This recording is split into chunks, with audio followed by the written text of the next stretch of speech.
Qatar is roughly the size of Connecticut, yet it punches harder than most large nations. It hosts the world's largest US military base, yet still funds groups Washington openly considers enemies. Here's the strange part: that apparent contradiction isn't a mistake at all. It's the entire strategy. A nation of 3 million people somehow became impossible for superpowers to ignore or pressure. To understand how, we need to go back to 1971, when Qatar gained independence from Britain. It was tiny, surrounded by larger neighbors, and sitting on modest oil reserves at best.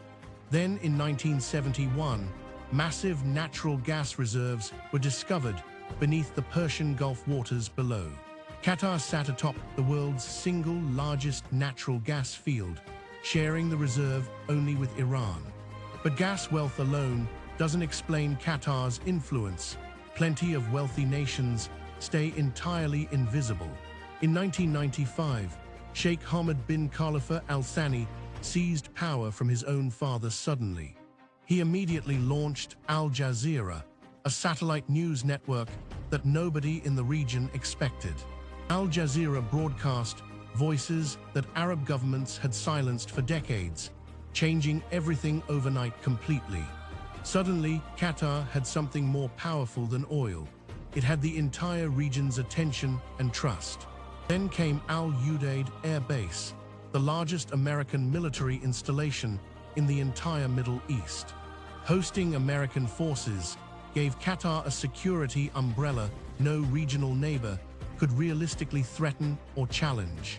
But Qatar also maintained open relations with Iran, Hamas, the Taliban, and the Muslim Brotherhood simultaneously. Critics called it dangerous double-dealing. Qatar called it strategic neutrality and an indispensable mediation role. Qatar became the world's go-to mediator, brokering deals between enemies that nobody else could reach.